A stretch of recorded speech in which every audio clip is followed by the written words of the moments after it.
हर बार भगवान शंकर ही माता पार्वती से कहा करते हैं। आपने भी सुना होगा कि देवी एक समय ये हुआ, एक समय राम का जन्म हुआ। ऐसी नाना प्रकार की बातें, कई प्रकार की बातें भगवान शंकर माता पार्वती के सामने रख देते हैं और माता पार्वती शांत होकर, मौन होकर सारी बातें सुना करती है, सारी कथा श्रवण करती है। किंतु इस बार जो हुआ वो थोड़ा अलग प्रकार का है। इस बार माता पार्वती ने भगवान शंकर से कहा है, क्या कहा है कि प्रभु, जो पूर्व जन्म में जो मेरे मन में संशय उत्पन्न हुआ था, वह संशय इस जन्म में उत्पन्न होने वाला नहीं है, क्योंकि मैं एक पर्वत की पुत्री हूं, मैं हिमाचल की पुत्री हूं, मैं राजा दक्ष की पुत्री नहीं हूं, अब सती नहीं हूं। दक्ष सुता की देह नहीं, अब तो चरणों में गिर जा है, पूर्व जन्म की उलझन को प्रभु सुलझा दे तो अच्छा है। कितनी सुंदर बात कही है। हे नाथ, मैं दक्ष की पुत्री नहीं हूं, अब मैं हिमाचल की पुत्री हूं। जिस प्रकार पर्वत हिलता नहीं है, डिगता नहीं है, उसी प्रकार मेरे मन में भी अब कोई संशय उत्पन्न नहीं होगा, मैं भी नहीं डूबूंगी। कृपा पूर्वक ये राम कौन है, राम का नाम क्या है, यह सारी कथा मुझे श्रवण कराइए नाथ।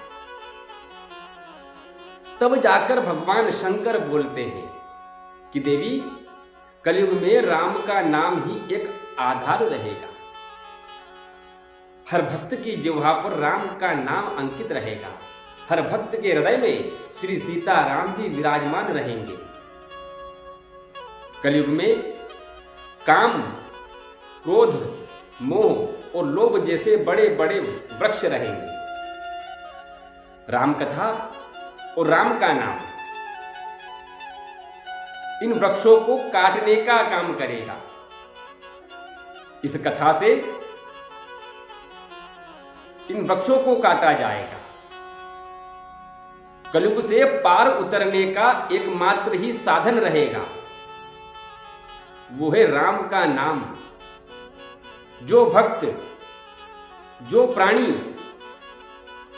इस राम के नाम को थाम लेगा, राम नाम रूपी नैया में बैठ जाएगा, उसका जीवन सहज में पार हो जाएगा। वह इस यात्रा को कब पूर्ण कर लेगा उसे पता नहीं रहेगा। कलयुग केवल नाम आधारा, सुमिर सुमिर नर उतरहि पार। इस कहानी से सारांश क्या है?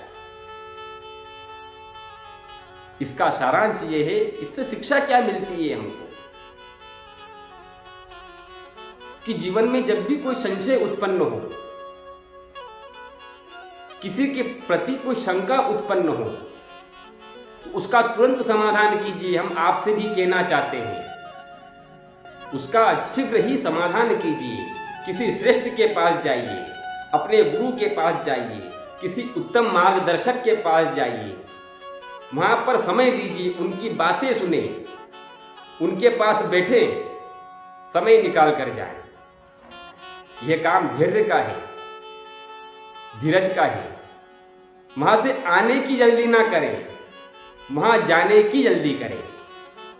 फिर देखो, आपका जीवन एक नई राह पकड़ लेगा।